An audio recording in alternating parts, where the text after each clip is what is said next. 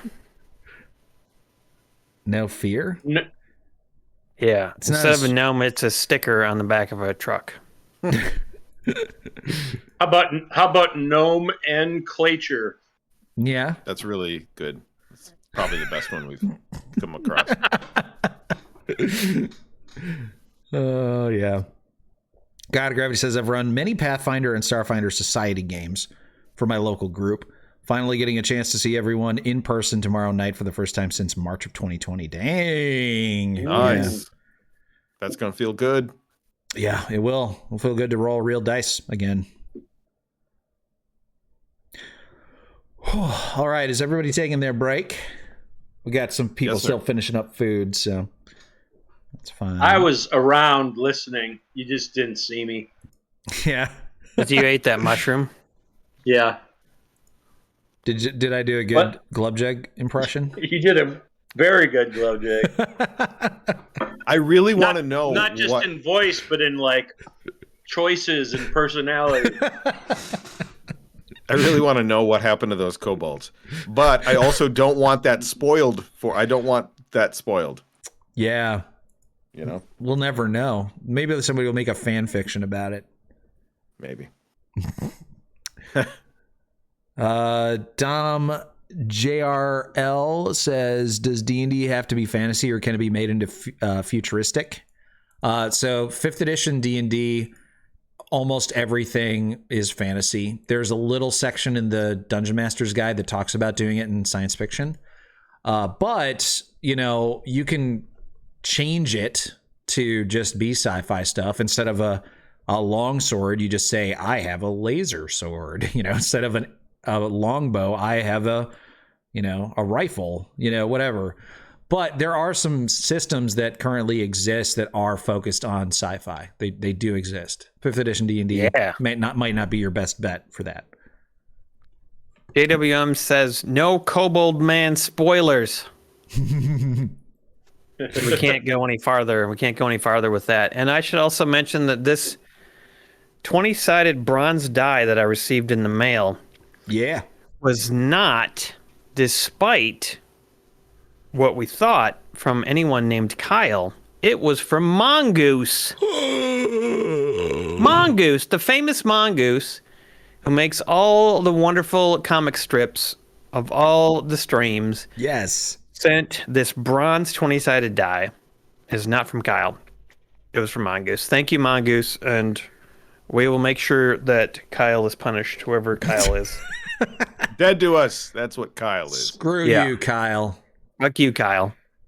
Mr. Wumbo asks, wasn't it Jason that brought up something a few sessions ago that had the players name NPC quirks and stuff?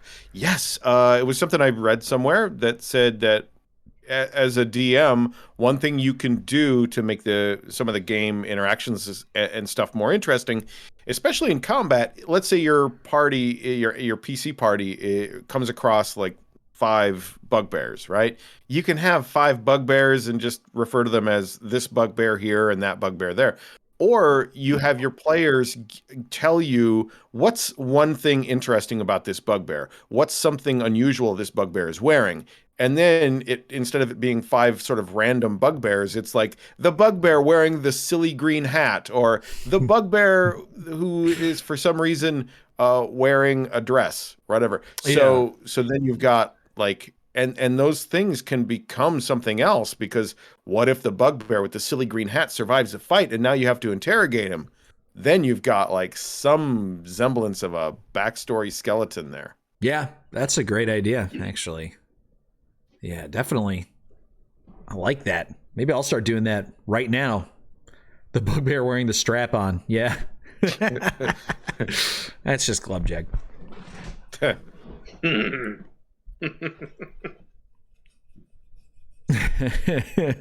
All right. So, I should prepare the new map. That's what I should do. Maps. Yeah.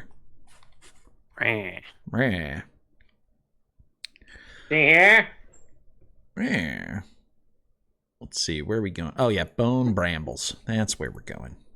earlier when Dion suggested that I would end up spilling the beans, revealing secrets. Apparently, the Dan Aykroyd was the secret. That little story I told about it. Dan Aykroyd. What? The story I told about Dan Aykroyd, that was the secret that I spilled the beans on. Oh. Yeah. But, yeah, wasn't that Dion's story? Well, it was Dion who said he wanted to strangle him. Oh, yeah. Well, it's only in defense of Jason, because him and Jason got some kind of blood feud, man. Yeah. Yep. He's dead to me. You know what he did back in 97? We ain't going to talk about it. But let's talk about it. First, never mind. All right. Let's just double check everything's correct here. Yeah, it looks like it is. Okay. So you guys travel back towards where you last left Red Ruth at her home in the Bone Brambles. Oh, that maze. Yeah. Yeah, and she told us how to get in there, didn't she? Yeah, I remember she told us how to get in there, the special route. Yep. Yeah, you reach the Bone Brambles, which is this horrifying forest of just dead trees and, more disturbingly, like massive tangles of vines that have impaled, desiccated corpses on all the spikes and thorns on the vines. Which I think you guys eventually realized that these were corpses of like dryads, which are fey nature creatures that typically are guardians of like forests and things like that. Something bad happened because they're all dead and impaled here. Does she have the maze all decked out for Christmas? Yes. Sweet. Yes, it's got all red caps on it now. She hung the dryad corpses with care. And green caps. Ho ho ho, Red Ruth. As jolly fat guy here, see you. Oh my God, this is the Christmas episode, isn't it? Yep. I'm Krampus. Yep. Glumjig is definitely Krampus. Red Ruth emerges from her little hovel, and you guys hear her before you see her because the necklace that she wears constantly it has tiny little skulls, the skulls of children dangling from it, and they're always singing nursery rhymes. But each one is singing a different nursery rhyme, so it always sounds like this mad, haunting chattering of lost child souls. And this time they're all singing Christmas carols. So, Sweet. So it's even more disturbing. But she emerges and she says, "Oh!" I forgot what voice I used for her, so I'm just gonna do this one. "Oh, you're back! Did you get my bath arranged?" Yeah, we did it, Red Ruth. We got it all sorted out. Oh, we got a flexible appointment made for you. You can just show up and you'll be all set. Oh, flexible appointment. Thank you so much, Bobby. No. Yeah, you're very welcome. He seems to be really looking forward to seeing you again. I was looking forward to seeing all of you again. And if you would like to show me how flexible you are, I would love to see that too. Anyone got time for a quick shag? Well, I mean, that's something that we'd probably take you up on after the bath, but not before. You want to talk to Race, I think. So there's no such thing as a quick shag with Race the Roaster. I want that out there. You're guaranteed at least 8 to 12 hot minutes of action, young lady. So you need to tell your friends. We'll go almost to the length of a Teen Titans Go episode, baby. I'm a freak. You're right. I don't have time for that. Plus, I haven't shaved my pits in 85 years. Well, I best be off. You gentlemen must watch over my place while I'm gone. Okay. All right. there any like trap doors or anything? How do we do it? Give us the rundown. Well, it's easy. You just stay here and make sure no one comes in. Oh, right. Can they come into the entryway and all the brambles, or do we got to keep them out of that too? Oh, they can go into the maze, but if they get here, then you kill them. Okay. That sounds like fun. All right. Yeah. Have a good night. I'll be back soon.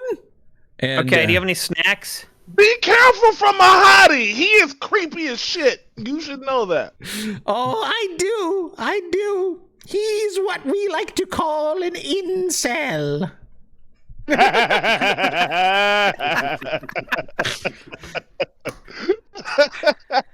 I'll be careful. Do you have any special defenses that we should know about? Besides the maze? I have a dental dam.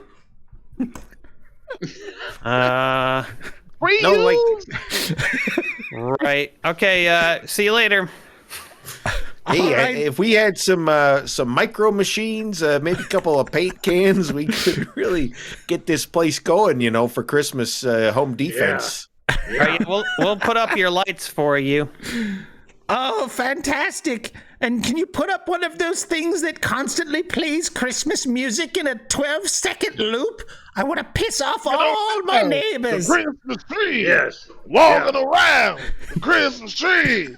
Rocking around. Like that? Exactly like that. Perfect. All right. Well, I'll be back soon. Bye. Santa's got a brand new hag. Oh, that was good. Oh man, where's your toilet? I gotta drop a Yule log. She sort of fades away into a wispy form, and Glubjag, you immediately recognize that as an etherealness power, since you have the ability to do something kind of similar. So she goes ethereal and disappears. Presumably to go get her bath. And you guys just sort of hunker down. You don't find a toilet. You find a corner that, maybe has been used by previous visitors.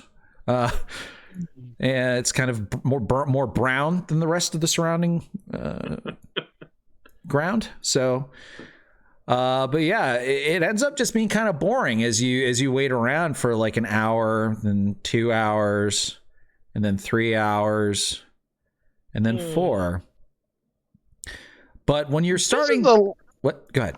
Go ahead. I was going to say, this is taking a while, guys. Should we go out and explore? But that was going to be a dumb idea, so go ahead. But let's see here. Yes. As you guys are finally sort of deciding, oh man, this is just going to be boring, whatever. Nothing's going to happen. That's when shit gets really, really real. You got frog with the flute. Frog with the flute. The fruit frog has the flute frog. Fruit vlog. The flute frog's fruit you vlog. Stupid banana! I will whip you. I want to make a flute frog's fruit vlog now. That's perfect. But it's been playing Christmas music this whole time, which has been sort of keeping you guys vaguely entertained. But the music stops abruptly, and you feel the trees, the dead trees around you, begin to start to move and shift, and you hear a chilling wail, a chorus of wails, like women sort of screaming in ghastly pain and agony. And you feel a chill over all of your bodies as you ready your weapons, and everybody needs to roll initiative. Scaring the hose! Oh no, that won't do. Initiative. Select your token. Damn it! And I rolled a 22.16, but I didn't touch my token. Now you gotta select your token again because we changed maps. Touch your token. It's Dryad Wraiths. Oh, damn. Do I have to re-roll, or can I keep that big roll? I'll re-roll if you say I do. I'm feeling lucky regardless. Oh. No, you gotta let him keep that. Especially because I mean, you gotta let him keep it. Yeah, me and the baby. The Bobby. The baby. Do I have to re-roll? Yeah, you do too. Say yes. Okay. Yeah. I will re-roll. I'm not even Re-rolls paying all attention, around. so just do your initiative, okay? Yes, sir. Actually, Dion, if you roll again, then it can be changed to that 22.16. Wait, what? If you roll initiative one more time, It'll just take what I already re-rolled? No, select your token and then roll initiative again, and then Emery can just change the number manually. Yeah, I can. But then your token will show up in the turn order. Ha ha! Little roll 20 thing I run into all the time. Look at you just hacking and dacking. Hacking and dacking. Yep. That's something I learned on the mean streets of Philadelphia. Yeah. What was this thing that I heard? I think it was from Beard Board Games. I don't want to yuck on your yum. Yeah. Is that? Mm-hmm. Yucking on the yum. Made me happy when I heard that. JWM said that to me the other day. And I was like, that's great. It's a wild phrase. Yes. That's I don't want to yuck on your yum. That's got to be an R. Kelly song I never heard. I don't want to yuck. But he wants He wants to yuck on their yums, though. No. I mean, that's the only way he knows how to yum. You know what I mean? You got to yuck on it first. Oh, God. All right. So, looks like we got some initiative rolls here, and we got a lot of initiative rolls. Okay. We don't even know what's happening. I was right. What's happening? Gotta get rid of that. And our dryad spirits. Lulu, I didn't roll. And Smiler. You're the dryad spirits angry at us. We didn't do anything. We're just hanging out. Okay. I think we even tried to help them once. We did. And they didn't listen. Should have cleared the Yeah, we tried to turnover. burn all their corpses up. Must have missed a few. Look, every time they come back, we just give them the same business, and business is booming. It's All right. Christmas time. So, Race, what's your initiative supposed to be? 22.16. I can count. 22.16. Okay. Glubjag, what's your initiative supposed to be? That's what I rolled. 17 point... Wait, what? No, he's 5.16. 5.16. 5.16. Okay. And then to Bobby? Mine's good. Well, I have you twice in the turn order, so I need to know what your number is. 18.14. 18.14. And then Reginald? Oh, I'm supposed to be not that. 7.14. 7.14. Yeah. Okay. That's more of an initiative. oh, we talking bars. Merry Hanukkah. Slow down. You already got inspiration there, Bobby. Slow down. All right, now I'm going to descending order. There we go. All right, so this looks correct, right? Race at 22, Bobby at 18, Dryad at 15, then 10, then 8, Reginald at 7, Glubjag at 5, then Lulu at 5. Okay. I would say yes. I just don't see myself in the turn order. I just see the Bobby. But whatever. I'm sure it's right on your screen. Oh, weird. Yeah, you do only just see the Bobby. That's strange. Yeah. Why would I that? see Black the Bobby Midi and- Razor once again, 2021, right. and still. The Bobby and the Monsters. Yeah, I goofed by not clearing this. And Bobby is the also, maximum bet. You can't raise it. I'm going to roll initiative for you, What Race, was real that? quick. I was 22.16. Yeah, I know. I'll add you in. There you go. Wow! Holy shit. Big swinging. Yes, Big. You got it. That's crazy. God bless America. Yes, sir. I ain't never lost a goddamn day in my life, baby. I swear to God. Oh, also, guys, you long rested, so do a long rest real quick for yourselves. Holy yeah. So Wait a minute. I need to pull up. I've been in danger of doing that in real life here. supposed to be at a 7.14. Welcome to Dungeons and Dragons Accounting. I'm your instructor. Reginald Hamstone. The third. We'll have a test on Thursday. You'll want to bring in all of your D20s. I'm bad at this, guys. I'm bad. Reginald. Is there a place to actually click long rest? No. Yeah, on D&D and Beyond there is, but not in Arded words. Reginald Benstein Stone. Lulu. Lulu. Lulu. Okay. Looks like everyone's in Glub initiative J. now. Perfect. Yeah, we did it. Initiative. It took 10 minutes. Off my life. All right. So That's 10 minutes I'll never get back. Aha! Thank you, internet commenter man. we're doing a little bit of a zoomed in battlefield here because the battlefield that they provided was like so tiny. Like, remember that horrible maze? The one time I had you guys fighting that horrible maze and everything sucked? Yeah. Well, I just picked a different battlefield for this. But basically what happens is the maze itself begins to shift and you see this massive undead tree sort of like plow through all the vines. And out of it shoot these ghostly dryads, these like undead female spirits that are just screaming. And they sort of raise up into the air and they start shouting in a language that none of you guys understand. But they just seem angry and violent and wanting nothing more but to drain the life out of your bodies. Race, what do you do? Man, you know what I'm about to do, baby. But first things first. Chicken! Damn, I'm doing an animated. I'm creating myself a giant chicken that has the head of Kozlo, because he will live forever in infamy. And he's going to be created right on the field, right next to me. All right.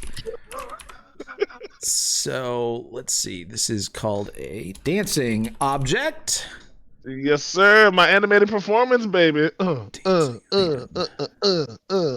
think this is a treant that used to be a whorehouse, but it burned down. Oh, R.I.P. to that whorehouse, but it's too late, baby. All right, so Yeah, whorehouse, because they like trees or whatever. Oh yeah, that I don't want splinters at a whorehouse. I mean, unless I ask for them. But splinters at a whorehouse. Wow. That's a great Wongo Bongo song, but Oingo Boingo. I'm old, but I'm not. Wongo Wongo Bongo. Mr. Wumbo says aboard Ello. No, sexy. Dion, try moving that dancing item around. Let's see if I can move it. Oh, look at me with the little squish. Perfect. All right. And then with my bonus movement or action, I'm going to give the Bobby a bardic inspiration. I know words. Wait, no, he has an inspiration. Fuck him. I love him, but fuck him. Who's next up on the team? Is that Harrison? Hamstone. Give bardic inspiration to Hamstone. Yeah, I'm counting on you, Paladin. Can we give bardic inspiration to Harrison Ford just because he's so cool? Yeah. Somebody tweeted him and let him know we gave him that. Please let him know. And my turn's over, and now it's my thing's turn. Yep, dancing item's turn.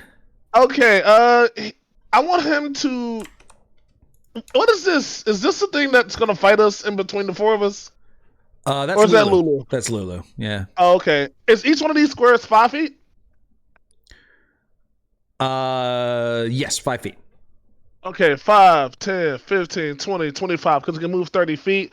And then I'm going to have it peck with its beak. No, kick it with its foot. Whatever, attack. Yeah, whatever. All right. I So was thinking of that. It goes in. The dancing item goes into attack, and why don't you just roll a d20? Ooh, big hit. A That was not a 7. big hit. That was less than a big hit. Right. So let's see. What is it in combat? All right. Sayre's your initiative. It's got an AC of 10, or 16, but that doesn't mean anything, I think, to this. Dancing item stat block, which is your proficiency bonus. Okay. So its slam is proficiency 11? plus 4. What's your proficiency bonus? 3. So, 3. Okay, so plus 7 it looks like. Yeah. Plus 7 hits, so you got a 14. Okay. Then its AC is a little too high. Yeah, so this, what did you describe your dancing item as again? It is a giant chicken with the head of Kozlo. Okay, awesome. You create this giant chicken with the head of Kozlo, and it dances forward, doing a nice moonwalk backwards across towards this undead tree, and then slams both fists into it, and they just sink into the rotted flesh of the tree, not seeming to do any damage whatsoever. Oh, my heart. I'm so sorry. Yep. Then that's it for you. Now it goes to Ellie. You're in the way, Ellie. Oh my gosh. Goes to me. Yeah, it goes Is to Ellie Bobby. a cat or a human? That's a cat. Oh, Where are the dryads? Do you not see them on the map? They're They're way back behind the tree. They're ghostly blue things. They're like on either side, kind of backup dancers. Yeah. Okay, yep. Oh, like backup dancers, yeah. All right. Oh, way out there. I'm going to attempt to burn the tree. Burn it. Burn, baby, burn. What is the best way to do it? I could chat with the shield, I suppose, but I think it's better to wait with him. Okay. I haven't used burning hands for a long time. I'm going to try some burning hands. Okay. Do it. Right. I'm going to cast it at second level and increase the damage. I don't. There's no roll, is there? I don't think so. The creature takes a 46 fire damage on a failed save, half as much. You are gonna have to get closer because it's only a 15-foot cone. Right. 15 feet away would be like what, right here? 5, 10, 15. Yep, that would do it. Okay. I'll cone him. Okay. So Dababi rushes forward, and how do you cast this spell, Mr. Artificer? Since this is a Genasi ability, right? Yes. All right. Well, describe it. I hold my hands with my thumbs touching and my fingers spread and shoot a thin sheet of flames forth. I do it cool, like I'm a badass, like death metal musician. All right, badass. Let's roll a save for Mr. Undead Tree. Yeah, let's. It's got a dex save. Ooh, this is not a good save for it. Got a 16 though. So what's your DC, buddy, baby? LDC is 15. Oh. Rubbish. All right, well, it passes the save, amazingly able to dodge out of the way of the brunt of the effect, but go ahead and roll the damage anyways. All right, well, we'll see what kind of vulnerability it's got to fire at least. Okay. Oh, terrible. Terrible Embarrassing. roll. Yep. So it passes the save, so it only takes half, but it is vulnerable to fire, so you do the full 10 points of damage. Good work. That's what I was hoping for. Yeah. It is a dry, dead tree. Doing anything else? That's why it creates dry ads. Door? Can I take inspiration away from you? No, you gave me 2, so now you took one of them away. I still have 1. Fair enough. All right, are you doing anything else, Bubby? Just giving myself the normal backup hit points, and that's it. Okay, sure. I have to retcon something, guys. I just looked at the animating performance from the College of Creation, and that requires you to animate a larger, smaller, non-magical item within 30 feet of you. So you can't create the object and animate it in one action. But I will, however, allow you to animate like a boulder or some sort of large boulder or, actually dead tree if you want. Wait, he's not even here. Dean's not even here. Where is he? He's like invisible.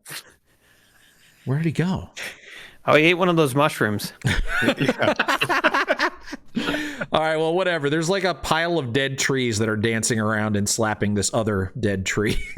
not a statue. All right. It is quite a merry fire, though. Yeah, it is nice. I like looking and seeing that fire. It makes me happy. All right, so the first of the Dryad spirits drifts forlornly towards you. 5, 10, 15, 20. And I think the dancing item has like an aura that reduces the speed of things. Whenever a creature starts its turn within 10 feet. Okay, didn't start the turn. Didn't start. And can it get even closer? It's got a 40-foot flying speed. All right, so it just kind of like flies over to you guys and just kind of hovering there. And right there? Yeah, like right there. Okay. And you're saying because you can attack it if it gets closer. Maybe. That's funny. All right, well, let's see. Is it in range of everybody? It is. Okay. Yeah, so she'll stop right there within 30 feet of everybody. And she opens her mouth and lets loose a horrible scream. I'm going to need everyone within 30 feet of her, except for the dancing item, to make a Constitution saving throw. Saving throw. Saving throw. Natural 20. Nice. Natural 20. Nice.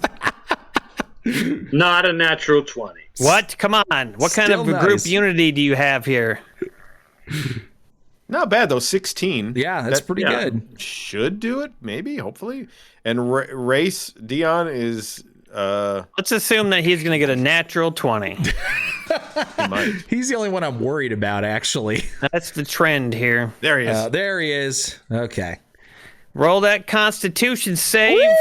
Now, hey, Constitution save is my middle name. It's actually William, but close enough, nigga. Oh, goddamn. I'm gonna go back home. He's a lover, not a fighter. All right. So we're rocking a 7, it looks like. Yeah. Finally, the word got spread around. I've been telling people for years, but All right, so he actually has a higher save than that, right? Because he's within 10 feet of Reginald Hamstone. Yeah, so he would add 2 to that. 2. So he got a 9. All right. That's still not enough. So he fails. I'm going to go ahead and do this on an individual basis here. So those of you who passed, you take 15 psychic damage. Oh, wow. Which is a pretty good roll. Those of you who didn't pass, which is just Race, you guys hear Race just sort of slump to the ground. Yes. Any creature who fails the save drops to 0 hit points. Nice! Yeah. Awesome. Meet the old boss, same as the new boss. I'm always fucked. Yeah. This Constitution saves have been your bane since the beginning of this character. That's crazy. So yeah, this scream that this thing lets loose is so loud that it feels like it pierces not only your eardrums but your very soul. And even those of you who are sort of strong enough to resist the full damage of it are still harrowed by the effect, and your brain sort of like hurts from the experience. But poor little Race just couldn't handle it, and he's literally dying on the ground just from this scream. Next, The other dryad floats on over 5, 10, 15, 20, 25. Let's see. What's this ability? What's the 60 feet? Okay. So this one floats over. It doesn't open its mouth to scream, but instead, you guys sort of see it and brace for what it's going to do. And it does one of those things like Slimer did in Ghostbusters, where it just makes itself look suddenly way, way, way scarier. So everyone make a wisdom saving throw, except for Race. Is that like it's like Large Marge? Yep, yeah, exactly. Oh. Yeah, she Large Marges you from Pee Wee Herman's Great Adventure. Oh. All right. Should have taken my inspiration. Okay, well, it looks like, obviously, Reginald, being a mighty paladin, is not fazed at all by these tricks from these undead. And actually, to Bobby, you pass as well. Yes, that's barely. Right. But Glubjag, you basically wet your pants in fear. Yeah, you are frightened. Does Lulu make it through this? Oh yeah, I forgot about Lulu. Yeah. Do you guys want her to be in the fight or not? I can always just choose to ever not be in the fight. Yeah, we could use her. Okay. All right. So here's her con save. She is at 0 hit points. All right. Glad I am. All right. I have Flash of Genius, which could give my intelligence modifier bonus to Glubjag if it would help. Oh yeah. Well, you make that choice right now, buddy, before I say whether he passed or failed and what the DC is. Yeah, let's give it a try and see if it helps. It puts him up to 13. It might be enough. 13. Okay, so Bobby being closer, you sort of see the effects of this visage, and thinking incredibly quickly, you turn around and yell, "Glubjag, look at my dick!" And you sort of like he like can't help but look over at you, which sort of helps him avoid looking at the horrifying visage. And you just barely pass the save thanks to that. Hey, it was a 13. Thanks, little buddy. Yeah, you're welcome. Check out my dick. Instead of being afraid, I feel sorry for you. Whatever keeps you going, buddy. Next up is the undead tree. It completely ignores this unliving pile of dancing garbage and sort of like walks around it over to Bobby. And begins to mindlessly slam its mighty oaken fists on you. I'm going to burn you for this. Oh, here we go. Slam number 1. 27. Yeah, that's a hit. Okay. 14 damage. Slam number 2. Crit. Oh my god. For 25 damage. 14 plus 25 is 39. Yeah, that leaves me with 14 hit points. That is insane. Okay, moving on. Reginald, your turn. Near this Whomping Willow, you guys. Yeah. I'm just going to say it before anyone else says it. Why did we go on these side quests? I'm kidding. I know why. I know why. Because it's fun. Here we go. All right. I got a halfling down. Without him, we lose the dancing item. Lulu's down. No. When I'm incapacitated, it moves on its own. Okay, cool. I got to deal with a threat at hand. Race is not going to die this turn. Not today. Neither will Lulu. So I am going to attack the this undead spirit. The what do you call it? The dryad spirit. I am going to step to it. Step to it, lad. That, because I have a 10-foot reach, so that's close enough for me. Definitely. And I am going to use Mr. Wumbo just wants to point out somebody has lucky, right? Somebody's got lucky. I do. Racist. But it didn't help. I have lucky, but I don't think I can make someone re-roll You can. with that. You can Can make I? someone reroll. That's Yeah. what lucky Bountiful is. luck. So if you're within 30 feet of me, but I think I have to be conscious.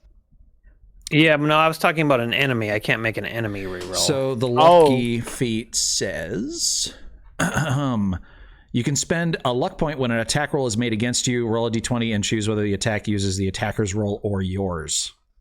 Oh, right. So I could have stopped the crit from hitting me. Yeah, if I'll let you do that right now. Yeah, nobody else has really done anything. So if you want to use one of your lucky charges, go ahead and roll I would a love d20. to use that. I didn't realize that was a possibility. Thanks. I'll give it a shot. I'll roll a d20. And let's see go. if my d20 roll. Let's go. I got it. There it is. Yes, sir. Let's use that 14. roll. That's a great one. That's better. So that turns into a 24.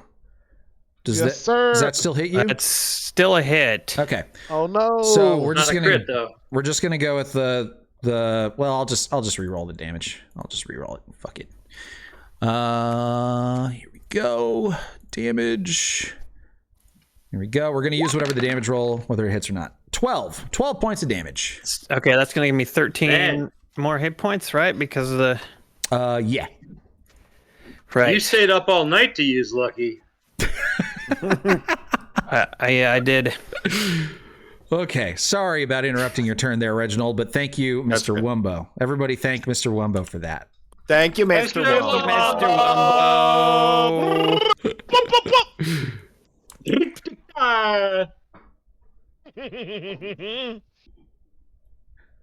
All right. Reginald looks at this dryad spirit Yes. and he sticks the base of his glaive in the dirt and he says, you're gonna get a beating and you ain't gonna like it. In the name of horror and them you've offended and harmed, I'm gonna end thee.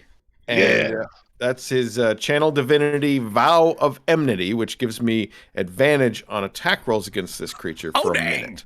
Oh, dang. Whoop his So- ass. Whoop his ass. That is a bonus action. Mm-hmm. So I don't get a bonus action, but I do get 2 attacks. So the first one's coming. Big hits. Big hits. Ooh. 21. That is definitely a hit. Yes, sir. All right. Ski. Let's go, And the baby. Yeah. damage is Whoop his 11 ass. slashing. 11 I will- slashing. Okay. I will Uh. use a second level spell slot to add on Divine Smite. Sure. Mm-hmm. You still got a bardic inspiration too to add more damage if you ever need Oh, it. dang. I will add that right now, the Bardic Inspiration. Okay. What do I roll? What is that, a D8? D8. Yes, sir. 4. All right. So you do not have a magical weapon, right? It is silvered, it is not magical. Okay. But the Divine Smite is magical. The Divine Smite is magical. All right. So that extra 4 damage, I believe, is thunder damage, right? Yes, sir. So yeah, your glaive passes through this spirit, and you can tell that the sort of mundane essence of the silver weapon doesn't fully connect with the spirit, which is itself vaguely incorporeal. But the holy energy that you channel through your glaive strikes it true to its very essence and does full damage. So it is resistant to slashing and thunder. So that's going to be 5 damage plus 2 damage, so 7 damage. And then it takes the full 11 radiant. All right. Nice hit. So I have my second attack now, Yep. which is also with advantage. All right. 14 is enough to hit it. Okay. Also, again, going to add use another second level spell slot for Sure. 3d8 Divine Smite. Dang. All right. This second hit, even more powerful as you surge with divine strength and channel even more radiant energy into it. So that's going to be 5 and then 18 more. This thing is beginning to lose its corporeal form. It is beginning to disappear entirely, but it's still there. All right. And then... I'm just gonna stay right where I am. Okay. All right. Nice job, Reginald. Glubjag. Yeah. Man, I've been waiting forever. Okay. I'm gonna bring out the old morning shaft, and I'm gonna use a little bit of extra force damage, and of course, morning shaft also does extra radiant damage. Oh, it does. So this is gonna be great. Okay. Who are you shooting it at? The one that he's been working on. Okay, gotcha. Yeah, you knock your arrow and you fire a magical arrow that is this the one that also turns into a chicken when it arrows turn into chickens? Okay. Yes, it does. A glowing golden chicken shoots out the end of your bow. It goes right over Reginald's shoulder and impacts with the Dryad spirit. And you're using your bonus action to convert this all to force damage, right? Correct. All right. Go for it. Add the extra damage. 1d8. 1d8, 7. Okay, bam. That is enough. The spirit explodes and burns away into nothingness. All right, I turn and shoot the other one. All right. Die, stupid dryads. Die again. Oh, damn. Another direct hit. And this one does deal the extra radiant damage. This is not force anymore, though, right? Is it only that one attack? Okay. Correct. You only die twice. You only dyad twice? Yeah, no. All right. No. It does still take the full piercing damage, though, because your bow is magical. So. Yes. Are you moving? Yes. I will move away from them. Away. 10, 15, 20, 25, 30, 40. Wait, Glubjag, come back. Help. What are you doing? So there's a bit of a cliff here. So if you're going to go up that, you're going to... Could you have like spider climb or climb speed or something? I think you do, right? Yeah, it doesn't slow me down. All right. Difficult terrain and climbing does not slow me down. That's right. He's got Wild E Coyote fall. He basically just ignores most. As long as he puts terrain. a sign up, he'll be fine in a few minutes. Yes. Climbing doesn't slow Glubjag down. He uses Icy Hot, advanced plane relief. All right, it gets to Lulu's turn, and unfortunately, she's dying. So let's go ahead and make a death save. Fucking drama queen. I know. Well, you guys don't have to say yes when I ask if she's going to be in the combat or not, okay? You can just say no. When do we say no to anything ever in this campaign? Say no to drugs. Just kidding. Nope, didn't do that either. Most drugs. Ate all those mushrooms. Well... All right, so she passed her first save. Nice. Let's go, girl. Hey, another person who's dying. It's Race. Go ahead and roll. Oh, I fucking love that guy. Death save number 1. Big hit. That's not a big. That is a big Tough fail. Tough crowd. Oof. Maybe, Don't worry about it. No, he's got all kinds of reroll skills and things. No, guys, I'm gonna survive. Can my dancing item attack? Because it's still out here. I'm looking at that right now. So in combat, it uses takes a turn immediately after yours. It can move and use its reaction on its own, but the only action it takes on its turn is to dodge, unless you use a bonus action on your turn to command it to take another action. Now, see, it says something different when I look at it in D&D and Beyond. Maybe that's where I'm getting all hot and bothered. That's probably why I'm getting all hot and bothered. Oh, probably. You know why? Because I'm looking at animating performance dancing item. Are those different things? No, I'm looking at animating performance as well. Okay, so it says at the bottom on here, it says that action can be in one of its stat blocks or some other action. If you're incapacitated, the item can take any action of its choice, not just dodge. Oh, interesting. If I'm wrong, let me know. I'm just reading D&D and Beyond. The item can take... Okay, so yeah, no, you're right. For some reason, if you are incapacitated, you no longer have to use your bonus action to command it to do things. Instead, it just gets to choose what to do. You should be incapacitated more often, Race. Damn, can we be honest? Let's not lie now. I usually am. Every other... That is interesting. Well, I don't know. I guess it would probably try to beat up the... It would try to beat up something. I would It's asking about Hamstone's magical protection aura. 10 feet. And whether the Great White Spark says whether the Dryad attack was a spell. No, the Dryad abilities are not spells, so Lulu's sort of like aura of invulnerability wouldn't affect it. Got it. Sadly. Yeah, and even with my +2 to the saving throw, because she's within 10 feet, she's still got a 6. So the dancing item is just going to keep attacking the tree because that's the last thing you told it to do. So go ahead and roll. D20. Yeah. Kill it. Big hit. Kill that tree.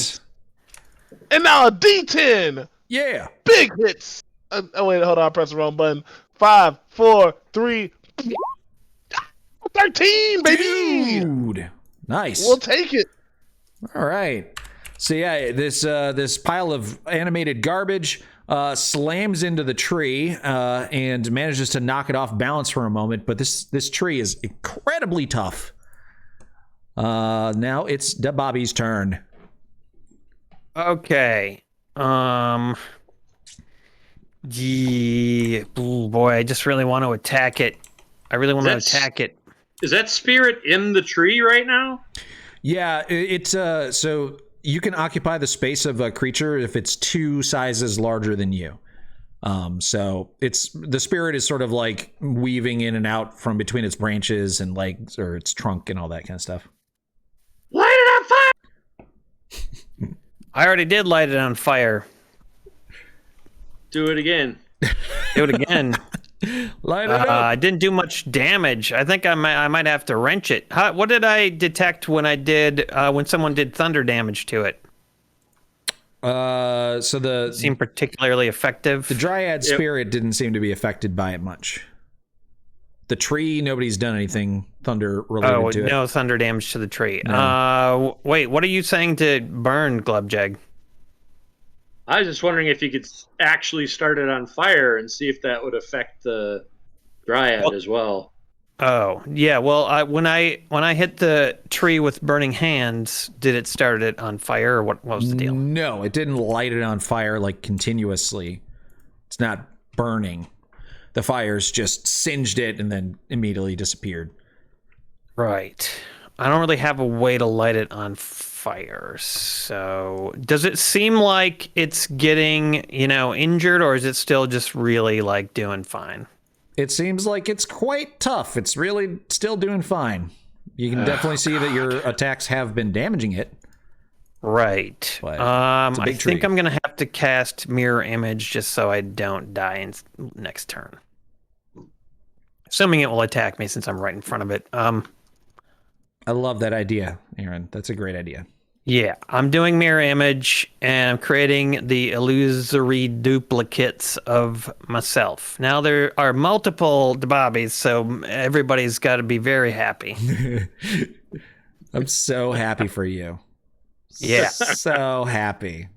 And then, can I make more temporary hit points for myself as a bonus? Sure. Great. I'll tell you what you can and can't do. Yeah, you can't tell me what I can do. And then I whisper to my shield, "Hey, shield, get ready. I might want to do something fun." Yes.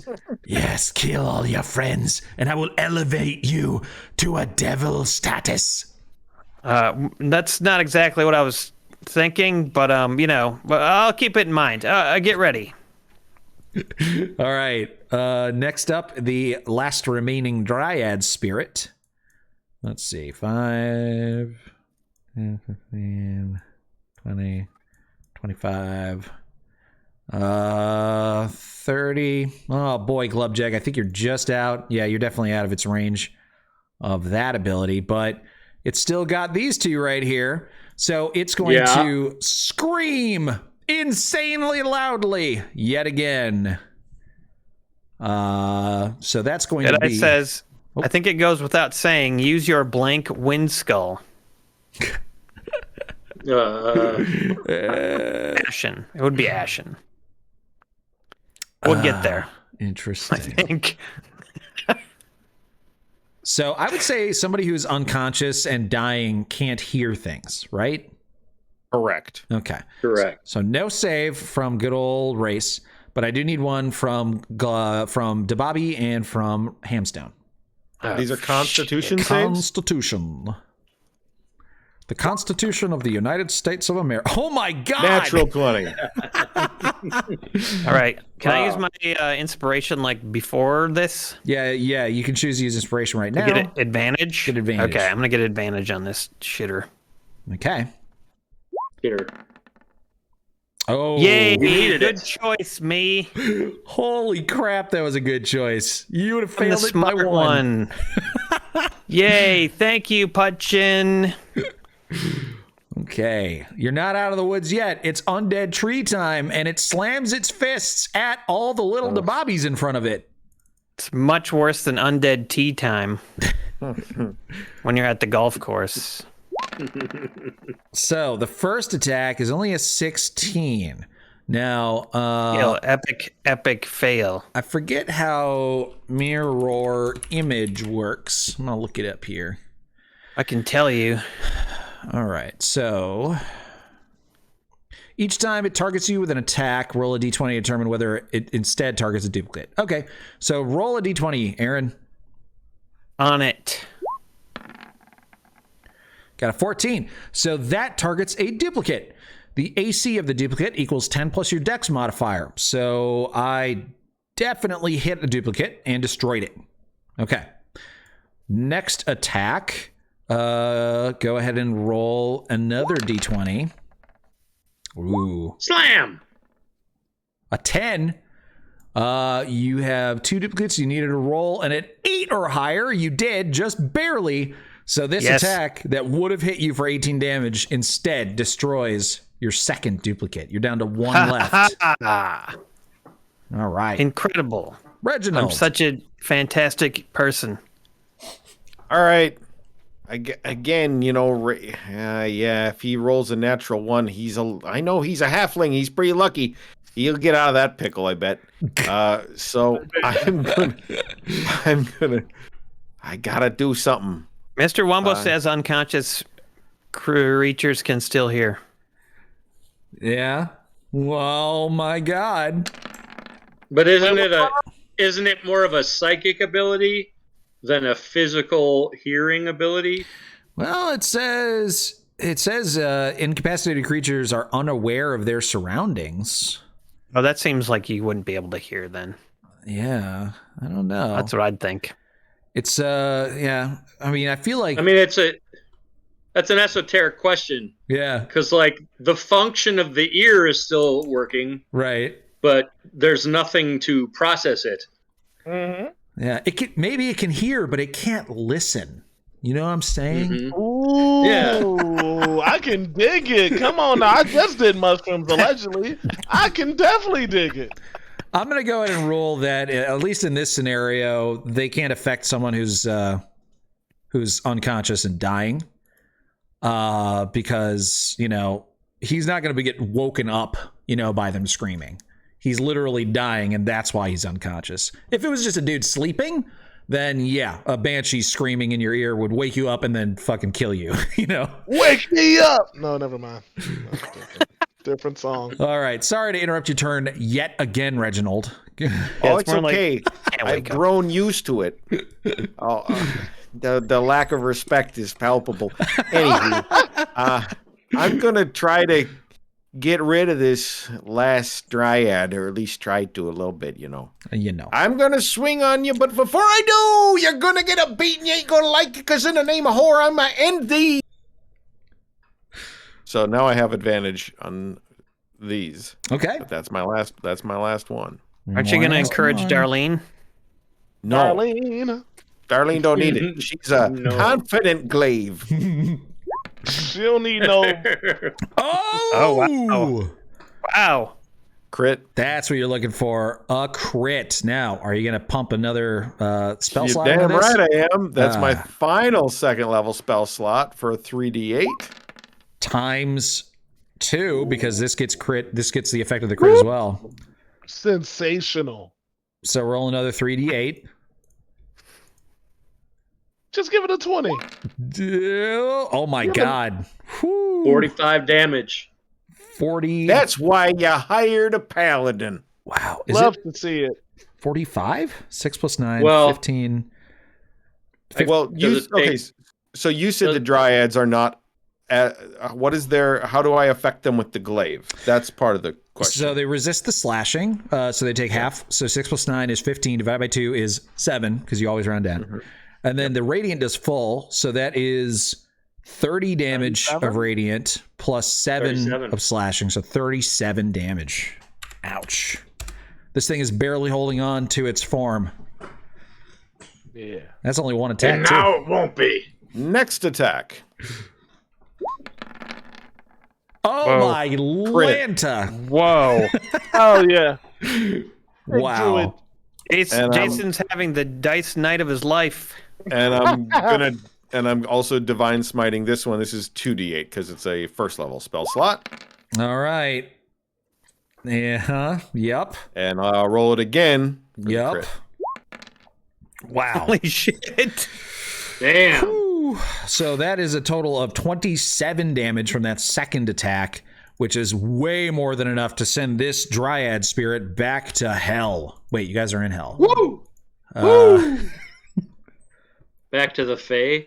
Back to the Feywild. Yeah, there you go. Back to the Fae. All right, doing anything else, Reggie?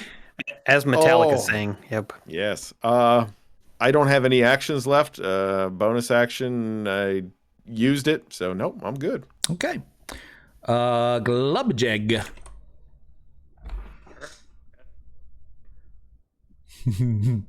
I guess I'll just. Well, wait a minute here. We got 2 people dying. Yes. Okay, I will. Yeah. Great White Spark says, I guess these are all the crits you've been saving up all year and they aren't valid next year. It's true. It's true. We don't have any rollover crits on your plan, buddy. Yeah. That's right. We're going to make all of our business crits need to be made before end of year. Pay Paladin, Aaron. Check Pay Paladin. Nice. Oh yeah. All right. I'm going to cast Cure Wounds on my little buddy Race. All right. You're gonna have to run up to him to do that, but I'm sure you got the movement for it. Yeah, will do. Oh no. So yeah, these dryad spirits use the stats of banshees, and banshees are by far one of the most like deceptively dangerous monsters in the game, because there are only challenge rating like what are they challenge rating like 4 challenge rating 4, and they could drop you to 0 hit points with one ability. Yeah. That's a little OP. They're ridiculous. Oh, nice. Yeah. Look at that, max healing. Glubjeg likes to move on these dryads like a bitch. Do you want me to move you over to Race? I got it. Okay. So Glubjeg moves real fast, climbing back down the cliff he just 6 seconds before climbed up, and rushes over to Race and places his gnarled, hairy but trimmed hand on your body. And Velociraptor sent 200 bits in and says he can move so quick they call him Dashy. What did you say? We're not talking about you, Meatball. We're talking about Glubjag. Because I was enjoying this live stream for now, but now I'm pissed off. All right, now you go back to Sweden. Go back to Sweden. Yeah, okay. Anything else, Glubjag? No. Well, is he gonna? He puts his hand on him, and then what does Glubjig say? I want to know what Glubjig says. I say, get better, little buddy. And then Ray says, "Thanks, Skipper." So you cast Cure Wounds. That gives what? 1d8 plus 0? Is your wisdom bonus plus 0? No, it's actually plus 2. Plus 2. Oh, okay. So you get 10 hit points 10. back. Yeah. All right. Oh shit, 10? Oh, beautiful. Yeah. That's plenty. So many hit points. Okay, next up is Lulu, who has not been the recipient of any generosity. She Come on, Christ! I've been killing these dang banshees. Oh dear Lord! Whew. That's a natural 1, guys. That means she has 2 fails. Conscious. Bountiful luck comes into play because I'm conscious. It's You're true. right. Yeah. Yep. Oh yeah, reroll 1s. All right, so you're going to use your bountiful luck. You know I am, shit. sir. Sweet. That's genius. Oh, and it's a pass. We'll take it. That's Man, that's bountiful. got to be worth inspiration. All right. Right there. That's fine. Thanks for remembering that, Dion. Look at you. You just saved Lulu's life. That's my first time remembering anything in this game. I'm so proud. You wake up and you're like, Lulu! Amazing. Incredible. No. All right, Race, now it's your turn. All right, man. I should have just did this from the beginning. It's morphin' time! Tyrannosaurus! Bam! And then I turn into a T-Rex. Yeah. Eat that tree up. Now we're moving. Oh, baby, be alive.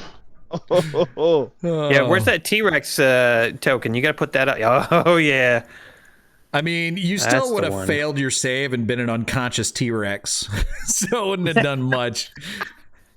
So Not anymore, though. We just got a big tree to fight now. that's true. That's true. Oh, I'm chomping at the bit. What if the T-Rex eats a blue mushroom? Do we dare find out? See if you can move the T-Rex around, Dion. Look at Dion, he's all froze. Oh my god.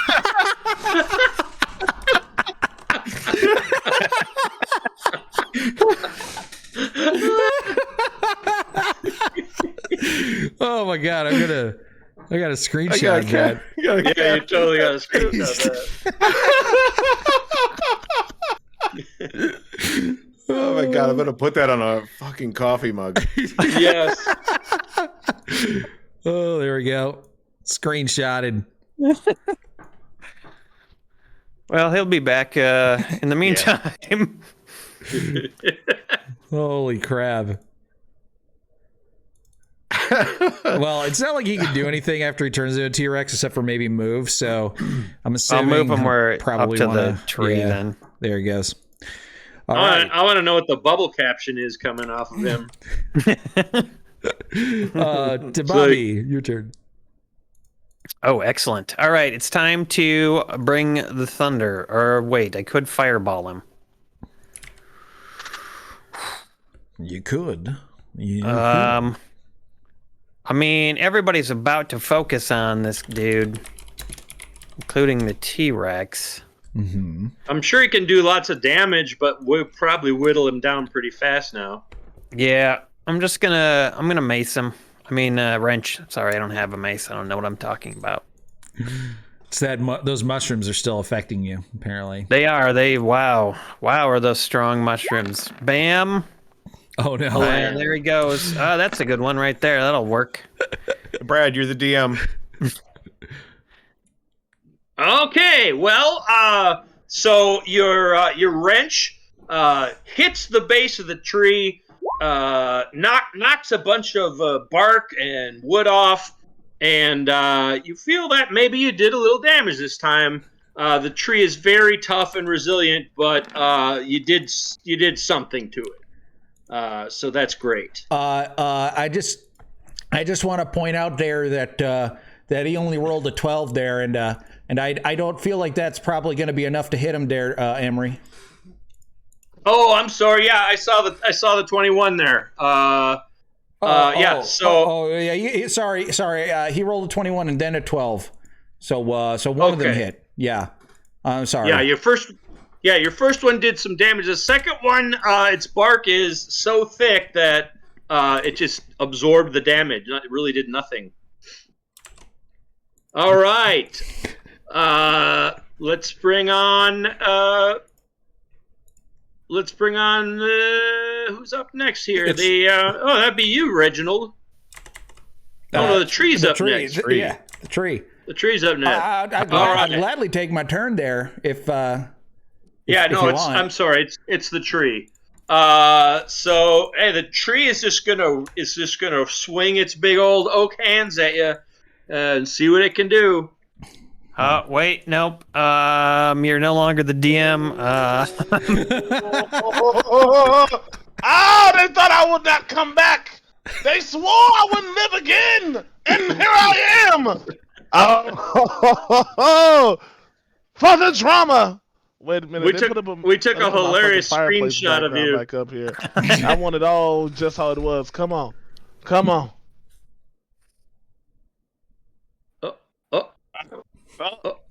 It's just turning on my screen. I have no idea if I'll ever exist again. You will. In the previous form.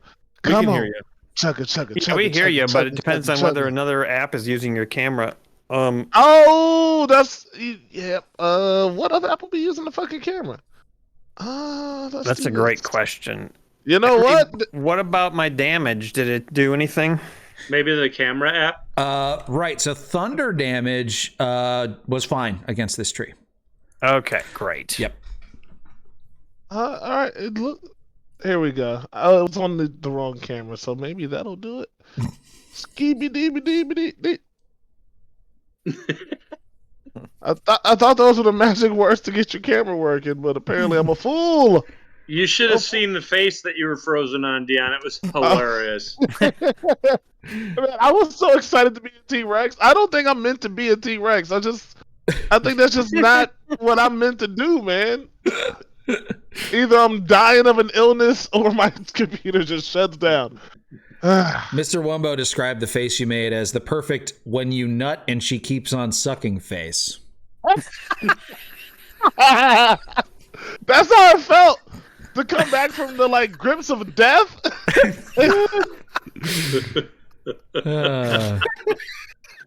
Oh man, goddamn. I thought it was kind of like I just made it to the toilet just in time face. Yeah. Oh God, this is the kind of gold that can't quite make it into the podcast version sometimes. Right. This is why you gotta do both. You gotta watch the live stream and then you gotta listen to the podcast. Exactly. You gotta get the real magic, man. Yeah. It's like getting a backstage pass to a concert.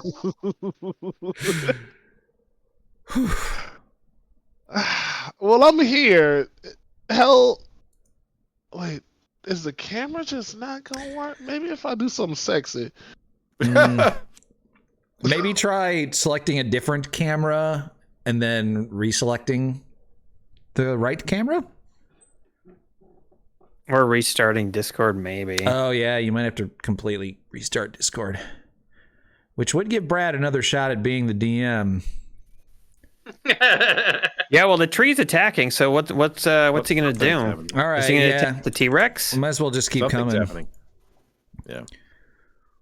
Great White Spark says, big nipple. Am I a T-Rex right now? You are. Yeah. Yeah, big T-Rex nipple energy for sure. Yeah. All right, well, I'm just gonna keep going here That's all I while we wanted. wait for Dion to figure his shit out. Yeah, do your thing. Yeah. So the tree lashes out at, let's see, it's got 2 living targets now. So it's gonna attack once at one and once at the other. So let's just do to Bobby first. Yeah, do me first. Let's go. Do me, baby. Yeah. Let's go. Do the hump. That's gonna be a miss, Mr. Tree. But I need you to roll a d20 for me to see whether it targets a mirror image or you. I don't have any more mirror images. I thought I killed them all. Or do I have 3? Yeah, you started with 3. Yeah, you had one left. Oh, okay, good. Hey, that one targeted you. No, he targeted me. Haha, missed, stupid. Haha. Screw you, you bitch. This one's coming at the race, the T-Rex, Tyrannosaurus race. Okay, that is gonna be a hit. No, that's gonna be. Wait, what's his AC? It's 13. As a T-Rex? My AC is Yeah. a T-Rex? Right. 13, yeah. Okay, even at disadvantage, it's still a hit. That's because you're Damn. huge. You just have a massive surface That's size. true. I just got so much T-Rex. You're right. He has disadvantage when he attacks things that aren't you because you hit him. I always right. forget about that ability. So Yeah, I was hoping he'd forget about that. Forget about it. All right, All right, so you are in the game, right, Dion? No, I don't see myself, but I'm bringing back my character sheet and stuff. Okay, I'm gonna have you roll a concentration check because Deal. you just got hit by a big old undead tree. Where is concentration? It is a Constitution saving throw, but you get to use your T-Rex Constitution, which is a +4. Thank God. Yeah, it's Here pretty we nice. go. Big swing! So it is a 9, but that is using only a +1, so that's actually a success. He gets a +2 because he's within 10 feet of me too. Oh, okay. And the T-Rexes, so So you actually got a 15, so that is definitely more than enough. So you keep your polymorph concentration. ha! Reginald! Thank goodness. I'm going to do something a little wacky, but I think it's in our best interest. I'm going to reach out and touch the T-Rex softly, and I'm going to say a quick prayer to Horror. Horror, protect this here T-Rex. He's my friend Race. And that's Shield of Faith. And that gives him a +2 bonus to his AC while Nice. I'm concentrating up to 10 minutes. Okay. So that's a bonus action. So Oh, now, that's bonus. Are you gonna save our little Lulu? Yep. So that's the first thing I do, and then I reach over with my other hand, and I say, "Whore, you gotta help this here little Hollyphant. She's really great." And I give her 20 hit points from my lay on hands. Oh my gosh, 20. Wow. Nice. All right. You fill her with energy of life, and her little eyes immediately open. She's like, "Oh dear, I don't know what happened. I had the most awful dream. You were in it, and you were in it, and that fucking T-Rex wasn't in it. Holy shit, what's happening?" Do you get anything else, Reginald?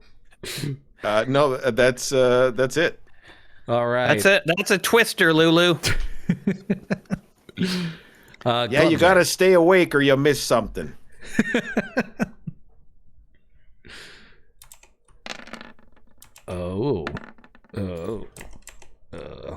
I'm seeing all sorts of dice rolls, like all of a sudden. Glubjag, your turn now, buddy. All right. I'm just going to peg him with some morning shafts. You little chickens! Oh, dang. Big old hit. And is this undead? I mean, it's called an undead tree. It is undead, so you get the extra radiant damage. Nice. That's right. And also my extra force damage. Okay.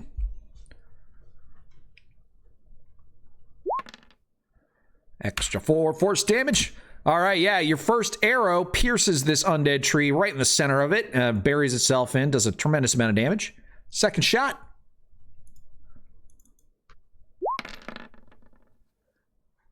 That is actually a hit. This arrow, not quite as accurate, but it just manages to pierce through the thick hide, delivering 10 more points of damage. Good work. Nice. All right. Lulu. I did my job. Yeah. What's Lulu gonna do? Well, this thing is undead, so I think she has a cool ability against undead and fiends, right? I hope so. Sparkles. She's that trumpet of sparkles, yes. Evil creatures have disadvantage on the save. Good. That's what I want. So she is going to fly like a crazy person with her 120-foot fly speed over here and blast it with sparkles. Fly like a holophant to the tree. Blast it with sparkles. Let the dryad spirit free. Oh, folks. Oh The my album's god. coming Wish, soon. slash, wish. That was really smooth. That's inspiration for you there, Jason. Yeah, Yes, definitely. finally, Yep. I've earned it. Special treat. And Dreams. it failed its Hey, save. look who's back. Yay, Dion!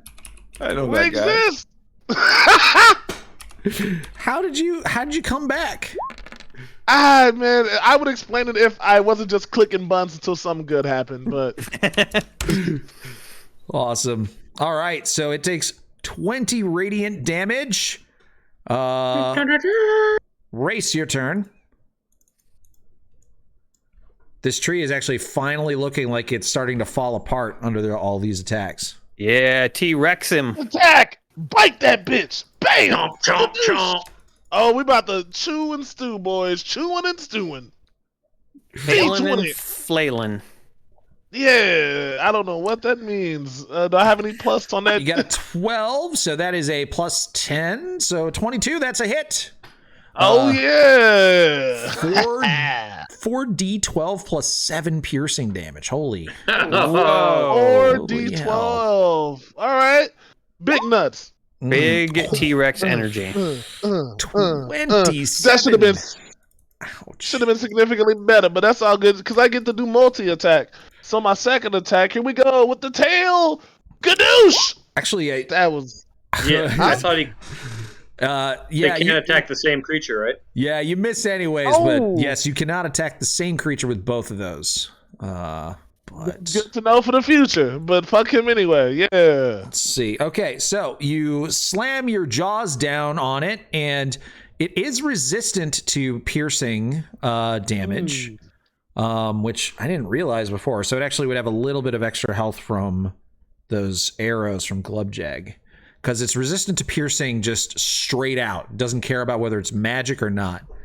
So I'm gonna give it like 5 plus 3 hit points. Sure. Plus What about 8 dinosaur breath? Smells like murder and love. Mostly murder. And then it takes 13 damage from your bite because that's piercing. All right. But it is grappled now, right? You got it in your jaws? Yeah. I got it right between my fuzzy wuzzies. That's what I call my teeth. Oh, no, that's only a medium or smaller creature. Okay. Well, Aw. I mean, I should have ate that mushroom. yeah. Dababi, your turn. Finish Been this a fight. gargantuan dinosaur. Yeah, that'd Or be crazy. colossal. I'm gonna keep at him with the wrench. The guy's got to go down eventually. Just look at that big boy. Okay, here we go. He's thick, boy. That boy is thick. Uh-oh. That's a big thinking right there, boy. How many hits did I get him? Okay, so you swing your wrench wildly, managing to hit with the second attack, but not the first. Garbage. That's okay. You still do full 8 points of damage. Weak. I feel so weak. Well, all you need to do is hit him, and then it has disadvantage on attacking people other than you. So that's good. You're Could be good. Tanking it up. Okay. It's the tree time. Let's see here. It's very, very, very stupid. It'll keep ignoring the item because it doesn't care because it's not alive. I think it's just going to split its attacks again versus Dababi and the T-Rex. Come on. Yeah. I dare you. Makes sense. It's a bunch of different branches, it wants to branch out. I didn't mean to make a pun, I swear to God. No, that was totally accidental. There you go, Dababi. You should turn over a new leaf. Wait, is this Hacksaw Jim Duggan?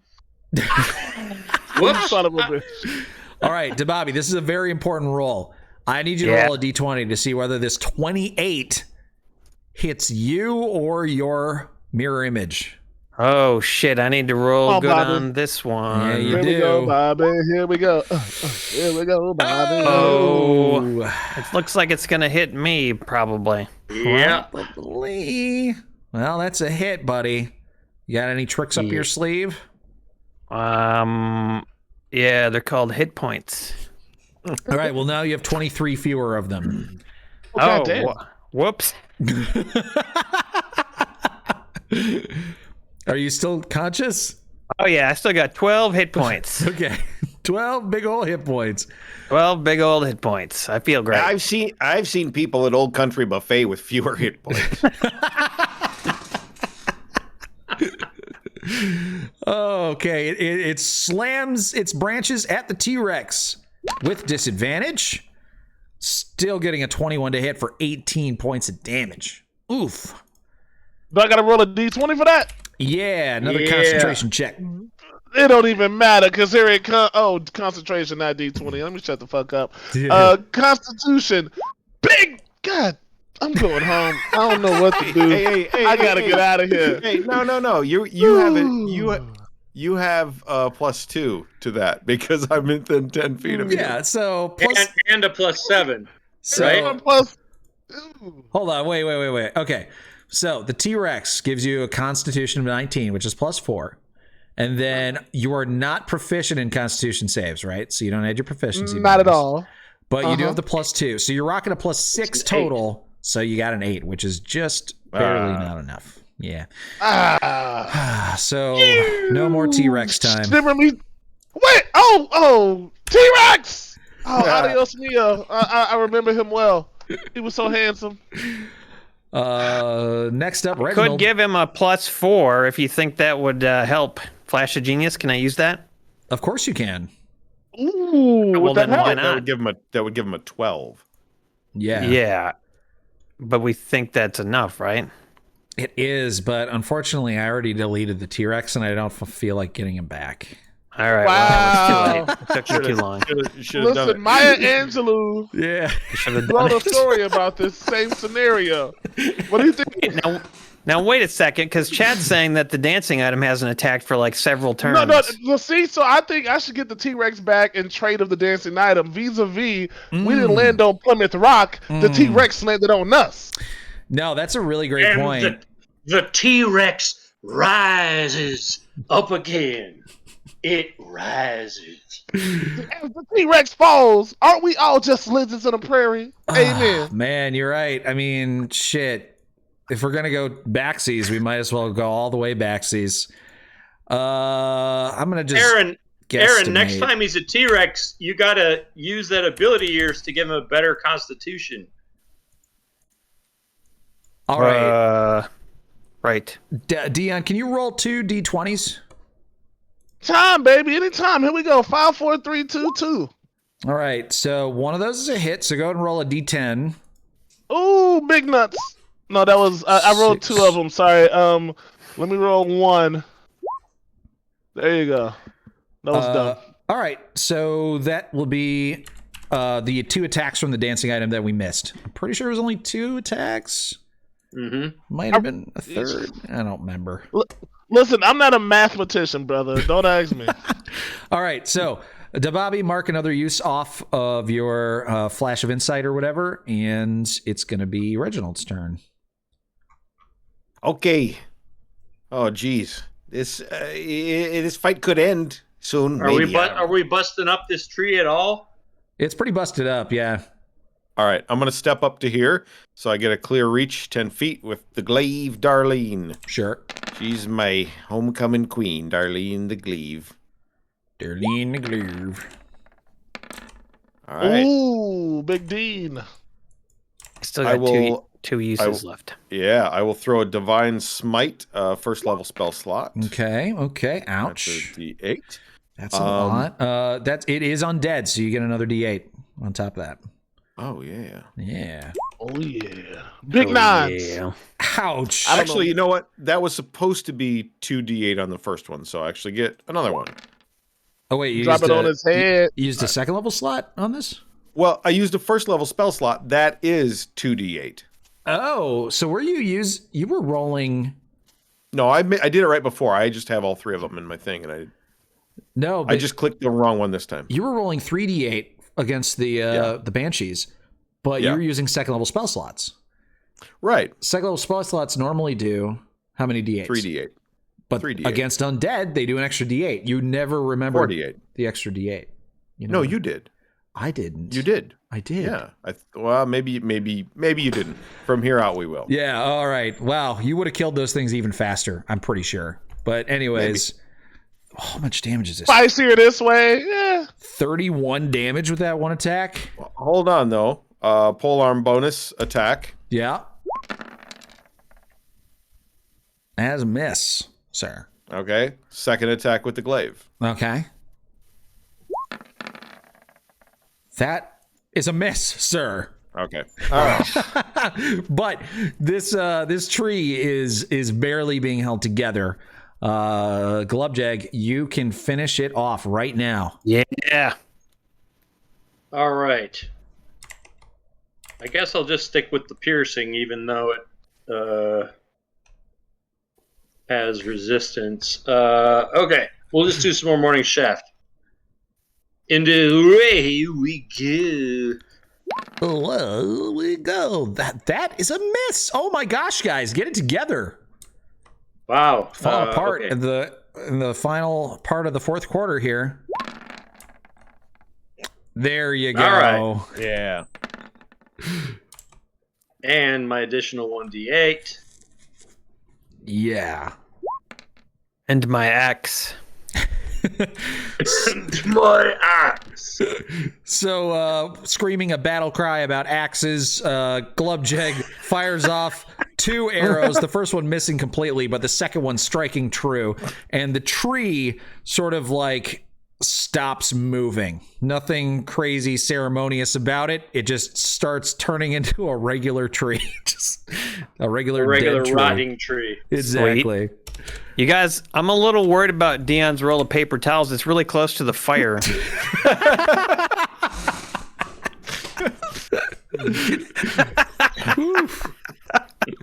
All right, should be good now. Oh, yeah.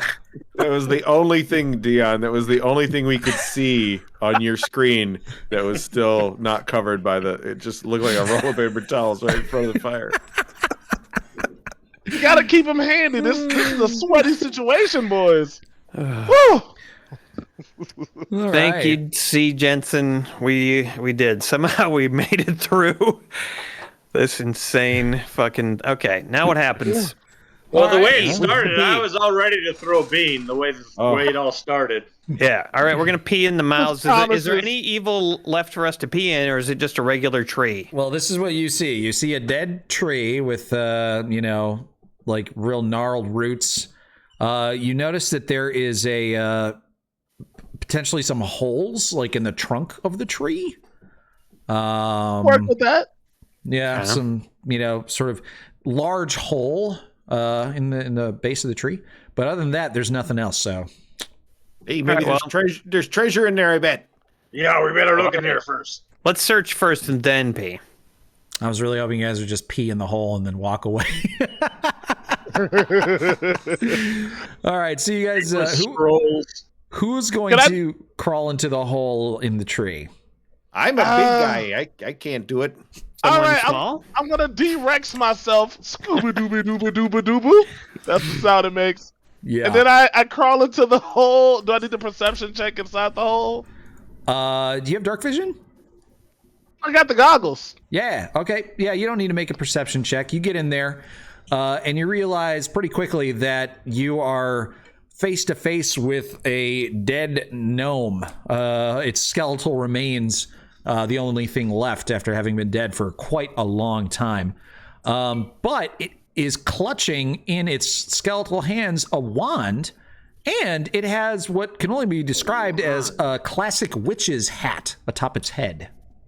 Oh shit! Do I know how magical this wand is? Not just by looking at it. All right, I'm gonna put both of those because I don't know if they can fit out the hole with me into my bag of holding, and then I crawl back out like I didn't see nothing in there, guys. It's I'm kidding. I'm kidding. Guys, there was a gnome. Here's a hat and here's a wand. They might have magical properties. I just think we found a skeleton gnome, and you know what they say? There's no place like gnome. So here you go. There we go. They do say that. They do. Oh, I wonder what this gnome's name used to be. Good thing we have a great list to reference, right?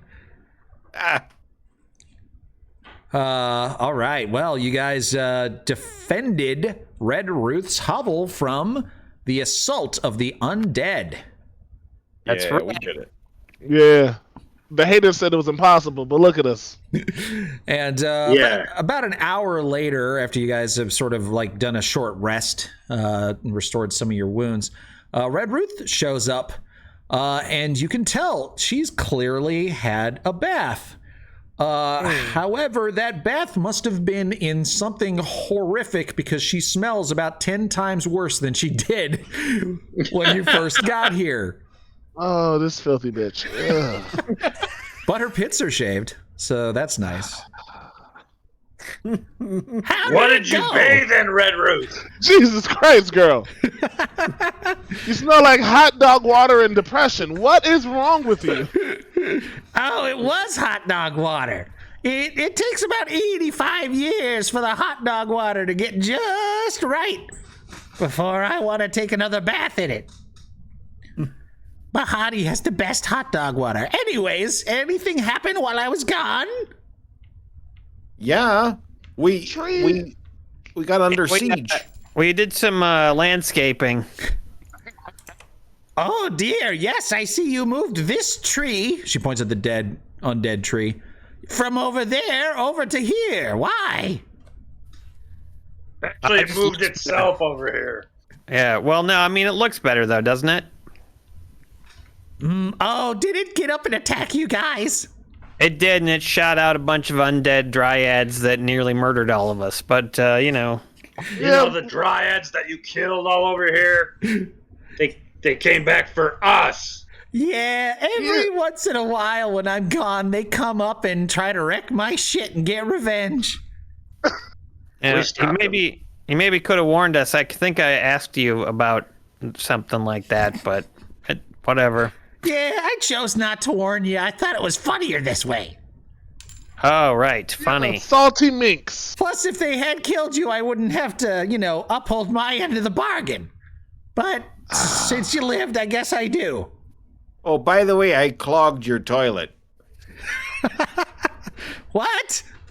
She looks over at the shitty corner. I guess I'll have to get the plunger. Oh well, what was it that I owed you guys now? Unicorn freedom.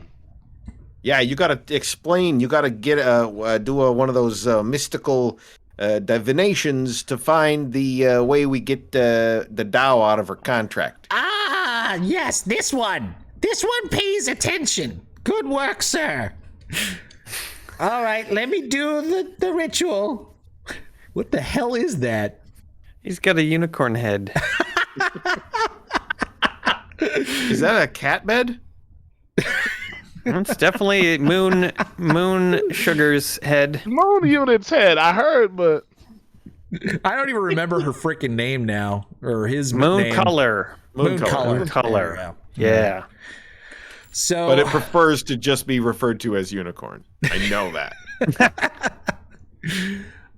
Red Ruth gathers the materials for the divination, spreading out various bones of children onto the ground, and then squeezing out her hair.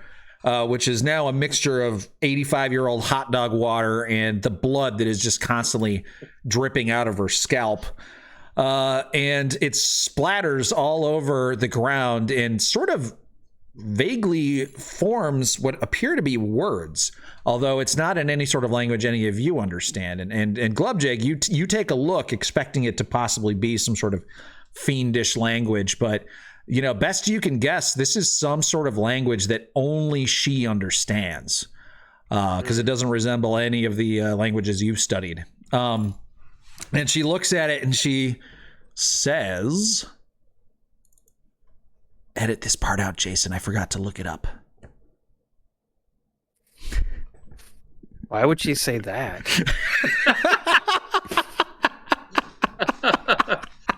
Quick, make sure they don't listen to him's part. Hello, my baby. Hello, my honey. Hello, my ragdoll girl. Send me against my wire. Baby, my heart's on fire. If you refuse me, honey, Okay. you'll... All right, I got it.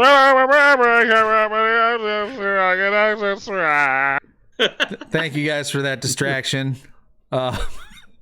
She says, Razala must drink the blood of a titan to free herself from Zariel's pact. Yikes. Where do we get a titan? It's funny you should ask. I actually know one. His name is Uldrak. But I must warn you, he's not what he used to be. Here, let me write down your map where you can find him. Okay. He's not what he used to be. Hey, none of us are, if you know what I'm saying. Oof. Yeah, you used What does to be that a mean? druid. Like he used to be like a good guy and now he's not or something?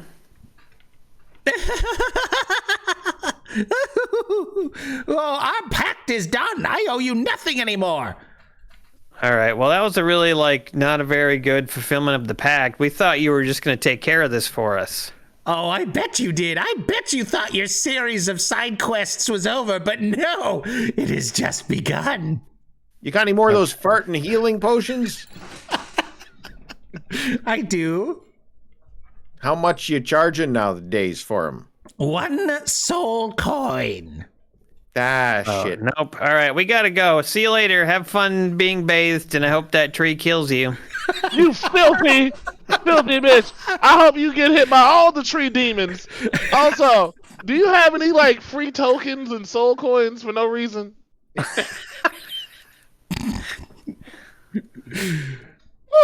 No. You stay blessed. I'm gonna get out of here. The balls on that halfling. Yeah. Holy shoot crap. and shoot, baby. What you want? Oh, boy. All right. Well, guys, you have your next stop planned out. You have to go to a place that she calls Uldrak's grave. Yeah. And she says that apparently he's a titan, but he is not what he used to be. I mean, who is? Yeah. And you got to get some of his blood and get Ralzala to drink it. Hey, Race just said, who isn't a titan, right? Or who is a titan? Huh? How does polymorph work? Could he polymorph into a titan? Oh, actually, so here's the thing. I can polymorph into beasts. I think they said I can't polymorph into magical creatures. Otherwise, I would have been turned into a fucking dragon 2 critical levels ago, bro. Trust me. I've been looking at the dragons just hoping Emery would let me, but I think I can only be a beast. But you gotta get greater polymorph. which I don't get until level 16, which is shenanigans. That's true. Yeah, there is eventually a 9th level polymorph spell where you can turn into anything. But, yeah. And listen, if I had it right now, guys, we would be OP as shit. Because I was looking at the hydras, and they got 5 heads. That's 5 times the murder. Oh, someday, man. Someday. Are you guys ready to go on sub quest 2B? Yes. We have to learn more about how the financial system works in this world. Let's go. We got to get Race. Race is going to have to use all of his charm to talk to we'll put on nurse costumes, and then we'll go to Aldrich's grave, and Race will talk him into pre-blood testing because he slept with someone dirty. We don't even know, like, maybe he's not even a Titan anymore. Like, what does all that even mean, you know? What's a Titan but love persisting? Do you guys want to make checks to know what Titans are? Yes. Ooh, would that be nature or history? You know, Arcana? I feel like history or Arcana would be the appropriate choices. Yeah. They're both trash for me, so I know all of it, as usual. yeah, you always get like any kind of knowledge check, you just crush. So yeah.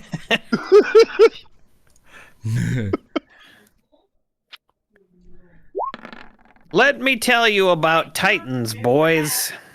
All right. So, Titans are a creature type. Oh my god, I actually don't know enough about Titans. Let me look it up. Is that free inspiration? Maybe. I thought I knew something about Titans, but I know about Titans. I know all about them. Here. No, you know so much, man. I think they're giants, right? No, so they're a creature type. Like giant is a creature type. Titan is a different creature type. Okay. They do tend to be very, very, very large and giant-like, but I'm pretty sure that Titans are related to gods in some way. Oh my god, what are you doing? They're often named Kronos. Dion's putting on a little dance performance. That's nice. Yeah. I'm gonna freaking Google it, man. Oh, shoot, for the streets, you know what I'm saying?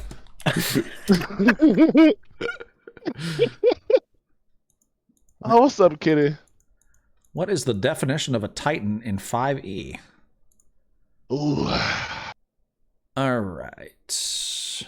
What's the definition of a place Emery didn't expect us to go? Yeah. Like the entire campaign at this point? All right. I will remind you guys. We'll find the Titan, and he'll be like, well, I don't have any blood anymore, but I can tell you a Titan who does. It's Crazy Quest. I told you it's Crazy Quest. Here's his phone number. I think it may have changed, so you might have to find his phone number first, his new phone number, and then call him and try to set up an appointment. All right. I found it. I found it, guys. All right. So you were kind of right when you mentioned that they're giants. They are basically like kind of like angels are to humans, are what Titans are to giants.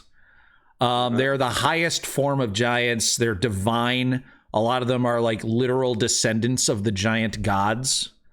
And they're just super intelligent, super powerful, super big, divine creatures.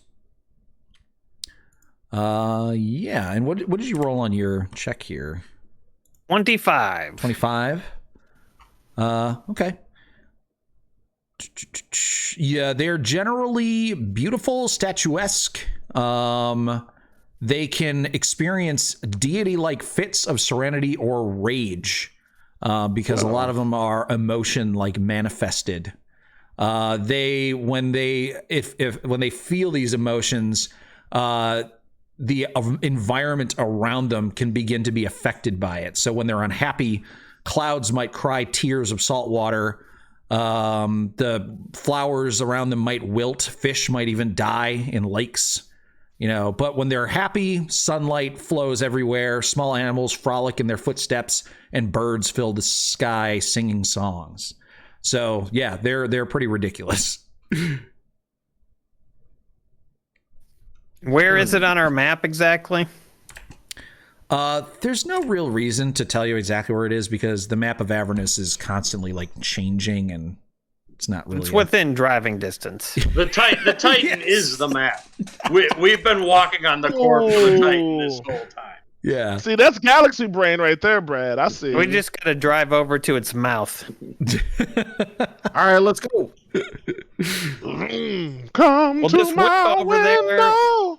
We'll whip over there. We'll try to get some blood, and if we can't get any blood, then we'll just forget about this whole unicorn thing and go. Why do we need blood? What did I miss? I was dancing. I'm sorry. That's how we break the curse. That's how we get the contract of the Tao. Yep. Titan. Sure. All right. That's Greg Titan blood. Yeah, Titan's blood. Everybody Titan knows blood that. breaks curses. I don't know. I forgot. I was thinking of Riken blood, but that's a whole different thing. Yeah, I'm in. It's easy mistake to make, man. Yeah. Gen Z as such. Yep. All right. Well, I suppose we should wrap it up, huh? It's about 11. Oh, we gotta give away some soul coins, Yeah. baby. Ooh. Yeah. Mm-hmm. I was All having right, such a fun time. I don't want it to end. It was good. It was silly, man. I needed it. Hell yeah. I'm gonna roll a random number generator. 60, 77. Yeah. 77. Okay. And will you also roll a random number between 1 and 50, please, Aaron? I'll do 150 first. The number is 29. Ooh. 29 Who is it? Dung Beetle. Hey! Dung Beetle wins. I rolled a 9 on my random number generator. What do we got here? That's going to be 6, 7. Jason P. New. Hey, Jason P. New. It's incredible that you won, Jason. Blake had like 90% of the numbers. Holy. But you did it. You did it. And you got a soul coin. Do you want it painted or not? Tell us now. Wow. If you're still here. Otherwise, I'll ask you in Discord. Oh, boy. Congrats, everybody, for your soul coin winnage. Yeah. I want to thank our patrons. If you become a patron, you can do that for Rated RPG specifically at patreon.com/ratedrpg. And we have a couple of tiers right now. Our level 15 bards are really amazing. Cheesemaster 007, GBS Trek, Holly Summers, James Wheeler, Josh Millard, and Random Guy. Those folks get thanked in every podcast. They get thanked every live stream because they are level 15 bards. And the Rations and Adventuring Gear supporters, they get thanked every 3 months they come through, and then during that month, they get their name mentioned and everything. And that is a big list. It's Ooglaset, Alex Schermerhorn, Mongoose, Sean Henry, Tony LeBlanc, Aiden R., Bossa Nova Bill, Spidey Mouse, Danny Bell, Christian Go, Eric Soto, Freckled One, Valentine Crowley, John Mangrum, Jedi, Elizabeth Parcells, Banana Fish, Cold Shots, and Great White Spark. So thank you all. Thank you. Legends. Real ones. Real legends. Mm-hmm. Absolute. And I have one final bit of really good news for you guys. You leveled up. Whoa! Yeah. I'm gonna rip my shirt like Hulk Hogan. I get level 3 spells. Level 3 spells. Woo! Oh my Ooh, God. I don't know what I get, but I'm sure I won't remember how to use it until 3 months from now. Let's see. Yeah, you Tonight, guys level 9. Tonight, Christmas came to hell. Oh. It's Christmas in hell. Hip, hip, hip, hip, hip, hooray. What was the name of the elf? The really dorky elf in that one? The Mystery Science Theater 3000 Santa Claus versus the Martians. Oh, God. You remember that one? Yeah. What the hell was his name? Like fucking Legolas or something. No, it wasn't Great White Spark. It wasn't Legolas. Droppo. Yes, it was Droppo. Droppo, yes. Nice, John. Arden Stavros says, Josh Millard is me. Fucking us on short rests. There you go, man. Congratulations, Arden Stavros. So bad. Wow, I'm trash. All right, cool. I'll try in the future. That was neat. Okay. Yeah. Yeah, I've never used Song of Rest because I, for some reason, didn't think it existed. But on our short rest, you could have got a lot more health points back. It's fine. We don't even short rest anymore. Short rest's for losers and cowards. So goddamn it. Yeah. Who needs it? It does seem to be a little bit rare during these sections of the campaign. Yeah, I would hate to be playing a warlock for this. Ooh. Yeah. I don't know what that means. I don't know why I said ooh. It just sounded scary. Ooh, yeah.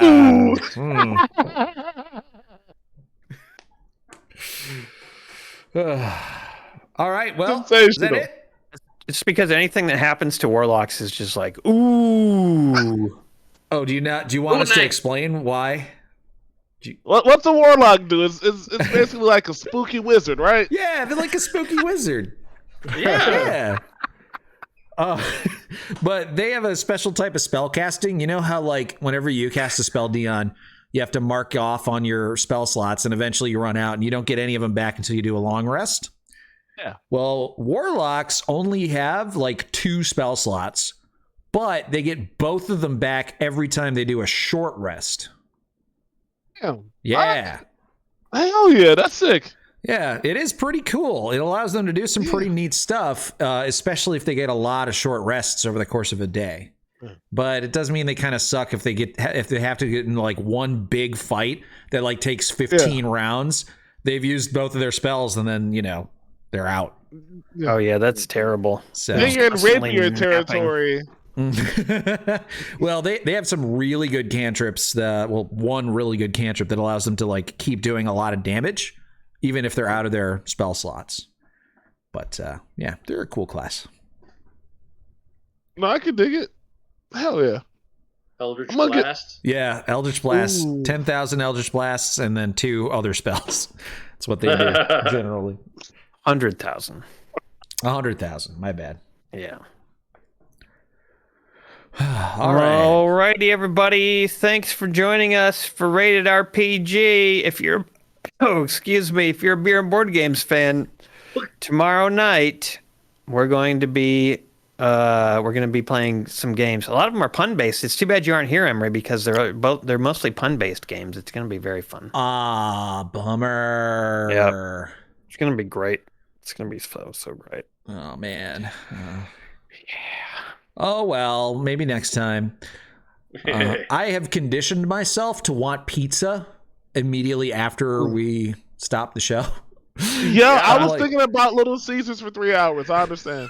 I'm like, I should go into my kitchen and eat my leftover terrible pizza, right? Oh no, it doesn't exist. Damn. Actually, yeah, I almost made myself a pizza beforehand, but then I was like, wait, I'm gonna have a pizza tomorrow because of beer and board games. So I had to uncondition myself. It was sad. It was sad.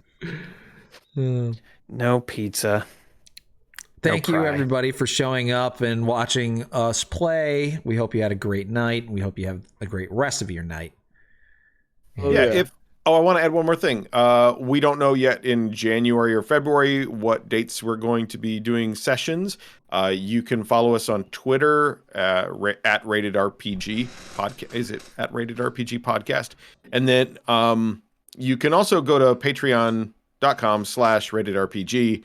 And we put public announcements there, so you don't have to be a patron to catch some of those announcements about things. So there you go. Yeah. Or you can come on over to my house, and I can tell you. Yeah, just walk over to Brad's and knock on his door, and he'll let you know. Yeah. Party at Brad's, everybody, this Christmas. Somebody actually does that, knocks on your door, and they're like, "When's the next Rated RPG?" And you're just like, "I don't know." Why are you asking me? Good night. Good night, guys. Happy holidays, Christmas, Hanukkah, the whole 9.